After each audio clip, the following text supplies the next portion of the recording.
जी हाँ स्टूडेंट, इस वीडियो में क्लास 8 साइंस वार्षिक परीक्षा के लिए आपका क्वेश्चन पेपर सॉल्व करेंगे। जैसे कि आप देख सकते हैं कक्षा 8वीं विषय विज्ञान के लिए आपका एक very most important question paper लेकर आए हैं और इस क्वेश्चन पेपर को आपको आपके एग्ज़ाम से पहले तैयार कर लेना है। अगर आपने अभी तक बिल्कुल भी तैयारी नहीं की है और आप भी क्लास 8 साइंस के पेपर में टॉपर बनना चाहते हैं तो फिर आपको इस क्वेश्चन पेपर को तैयार कर लेना है, क्योंकि यह पेपर आपको टॉपर बनाएगा और सबसे ज़्यादा मार्क्स आप लेकर आओगे। ओके, तो अगर आप भी एक ऐसे स्टूडेंट है जिसने साइंस में अभी तक ज़्यादा कुछ तैयारी नहीं की है और आपको लग रहा है कि मेरे मार्क्स कम आएंगे, तो आप इस क्वेश्चन पेपर को तैयार कर सकते हैं, क्योंकि इसमें से आपको बहुत कुछ आपके एग्ज़ाम में आपको देखने को मिलने वाला है। तो चलिए प्रत्येक क्वेश्चन देखते हैं, समझते हैं कैसे आपका क्वेश्चन पेपर रहने वाला है। क्लास 8 साइंस के लिए आपका very most important question paper लेकर आना है। एंड यहाँ से जैसे कि आप देख सकते हैं क्वेश्चन नंबर 1 आपको देखने को मिल जाता है। नीचे दिए गए चित्र का ध्यान से देखिए।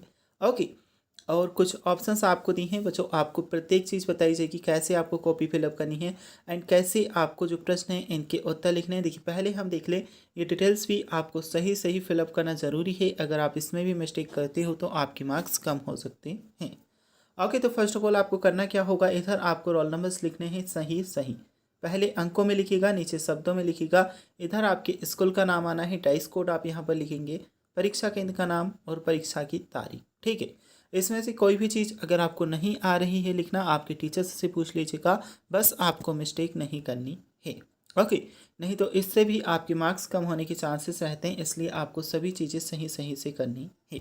चलिए जानते हैं यहाँ से आपका क्वेश्चन पेपर रहने वाला है। सबसे पहले आपको जो प्रश्न दिए जाएंगे, प्रश्न क्रमांक 1 से लेकर 10 तक बहुविकल्पीय टाइप के प्रश्न रहने वाले हैं, जिन्हें हम एमसीक्यू टाइप क्वेश्चन भी कहते हैं। ओके, तो जैसे कि देख सकते हैं क्वेश्चन नंबर 1 हमें दिया है। नीचे दिए गए चित्र को ध्यान से देखिए, परावर्तित किरण कौन सी होगी। अब कुछ किरण दी हैं, इसमें से हमें परावर्तित किरण बतानी है।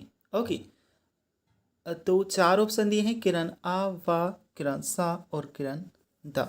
ओके, तो क्वेश्चन नंबर 5 के लिए आपका सही आंसर यहाँ पर किरण सा सही आंसर है।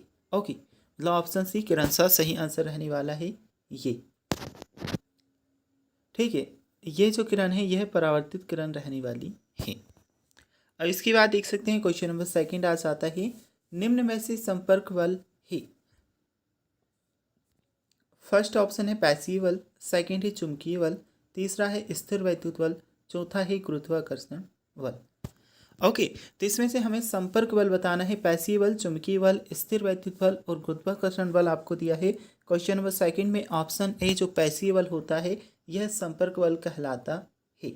ठीक है, तो ऑप्शन ए सही आंसर है। इसके बाद देखिए क्वेश्चन नंबर 3 आ जाता है, निम्न कथन में से दैनिक जीवन में उदासीनीकरण अभिक्रिया का उदाहरण नहीं है।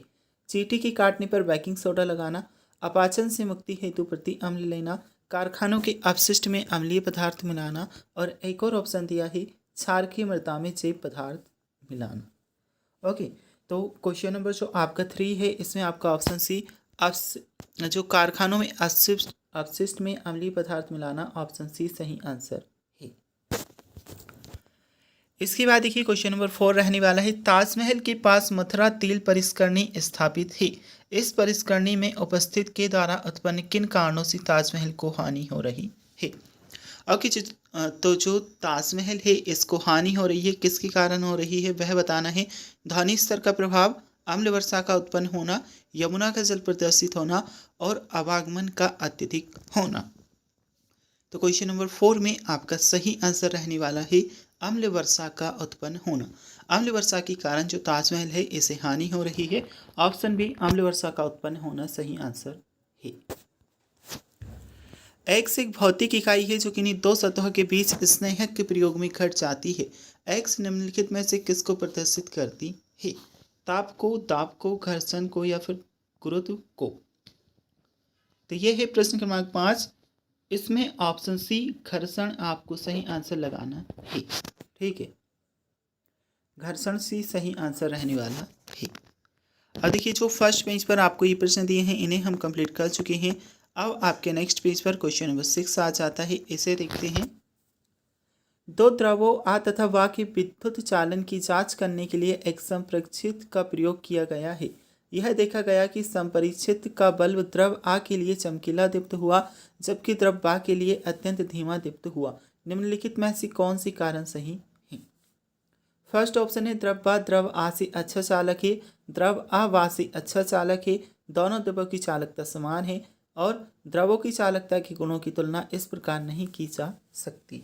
ओके, तो क्वेश्चन नंबर 6 में ऑप्शन बी सही आंसर रहने वाला है, द्रव आ वा से अच्छा चालक है। इसके बाद देखेंगे नेक्स्ट क्वेश्चन आ जाता है प्रश्न क्रमांक 7 आपको दिया है, चित्र में दर्शाई जंतु के जीवन चक्र की विभिन्न अवस्थाओं में ABCD क्रमशः है। ओके, तो ये आप देख सकते हैं, यहाँ पर आपको एक चित्र दिया है, इसे आपको देख लेना है। ओके, अब यहाँ पर आपको कुछ ऑप्शन दिए हैं ABCD 4 क्वेश्चन नंबर 7 के लिए। इसमें सही आंसर आपका रहने वाला है ये ऑप्शन बी, अंडे, आरंभी टेंटफॉल, बात का टेंटफॉल और वयस्क। ठीक है, तो ऑप्शन बी आपको सही आंसर करना है। अब इसके बाद देखते हैं क्वेश्चन नंबर 7 के बाद आ जाता है क्वेश्चन नंबर 8, गत्ते की किसी टुकड़े में एक छोटा सा छिद्र पी किया हुआ है। छिद्र को चित्र में दिखाए अनुसार एक टॉर्च द्वारा प्रकाशित किया गया है। चित्र से निकलने वाली प्रकाश की किरण किसी दर्पण पर गिरती है। आँख को किस बिंदु पर रखें जिससे सुराख को देखा जा सके? L, M, N या फिर O? ओके, तो क्वेश्चन नंबर 8 में आपको सही आंसर बताना है। इसमें आपका ऑप्शन ए L बिंदु पर रखना होगा। ठीक है, तो ऑप्शन ए सही आंसर है। अब ये पेज भी एंड हो जाता है। फिर आपसे क्वेश्चन नंबर 9 पूछा है, ध्वनि का संचरण होता है केवल ठोसों में, केवल गैसों में, केवल द्रवों में, ठोस द्रव तथा गैसों में। तो जो ध्वनि है वह संचरित होती है, कहाँ कहाँ होती है, इसका हमें आंसर बताना है। क्वेश्चन नंबर 9 में ऑप्शन डी सही आंसर रहने वाला है, ठोस द्रव तथा गैसों में। ओके, इसके बाद है क्वेश्चन नंबर 10, जब पंखा पुराना हो जाता है तो चलते चलते वो ज़ोर ज़ोर से आवाज़ करने लगता है। ऐसे में जब हम स्त्री को दिखाते हैं तो वह पंखे में तेल डालता है, मिस्त्री को दिखाते हैं तो वह पंखे में तेल डालता है। क्यों?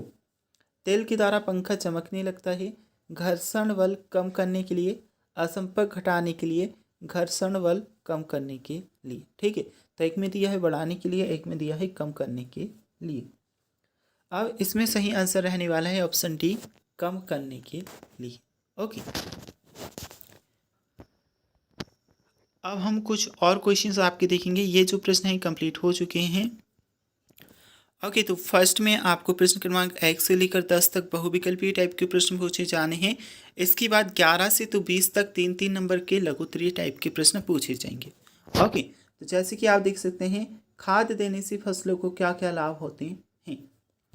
आप देख रहे होंगे, जो खेत होता है, गेहूं बोते हैं, सोयाबीन बोते हैं, उसमें खाद दी जाती है, तो इससे फसलों को क्या क्या लाभ होते हैं वही बताना है।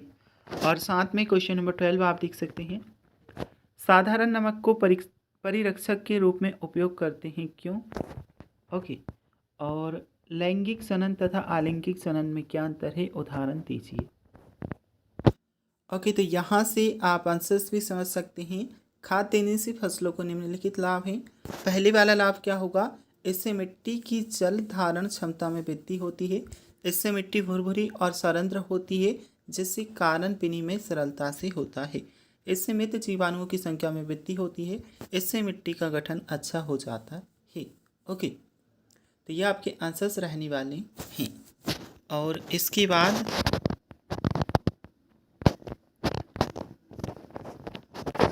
ये रहने वाला है क्वेश्चन नंबर 12 के लिए आंसर। साधारण नमक का उपयोग परीक्षक के रूप में इसलिए किया जाता है क्योंकि यह जीवाणु की वृद्धि रोकने में सहायक है। इसका उपयोग मांस, मछली, आम, आंवला व इमली आदि के परीक्षण में किया जाता है।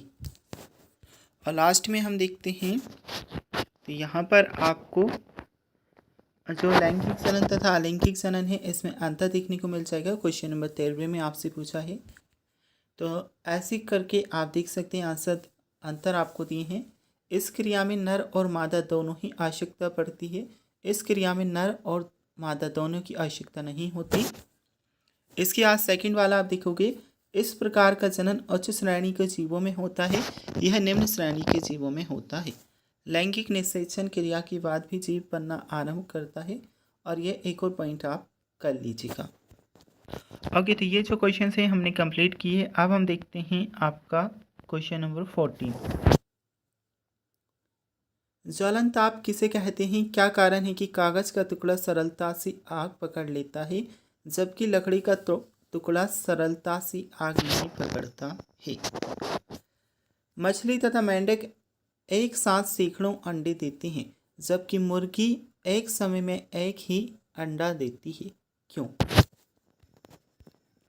ये देख सकते हैं क्वेश्चन नंबर 14 के लिए आपको करना होगा, वह न्यूनतम ताप जिस पर कोई पदार्थ जलने लगता है उसका चलन ताप कहलाता है। चूँकि कागज का ज्वलन ताप लकड़ी की तुलना में कम होता है इसलिए कागज का टुकड़ा सरलता से आग पकड़ लेता है। और इसके बाद प्रश्न क्रमांक 15 के उत्तर में आप करोगे, मछली तथा मेंढक एक साथ सैकड़ों अंडे देते हैं तथा लाखों शुक्राणु निर्वाचित करते हैं जबकि मुर्गी में आंतरिक निषेचन होता है, इस कारण वह एक समय में एक ही अंडा दे पाती है। ओके, तो क्वेश्चन नंबर 15 के बाद आ जाते हैं नेक्स्ट क्वेश्चन, क्वेश्चन नंबर 16। जैवमंडल आरक्षित क्षेत्र क्यों बनाए गए हैं? कोई एक जैवमंडल आरक्षित क्षेत्र लिखिए। ये 16वां प्रश्न है। इसके बाद हम देखेंगे 17वां प्रश्न आपको दिया है, वायुमंडल दाब से आप क्या समझते हो? उदाहरण द्वारा समझाइए।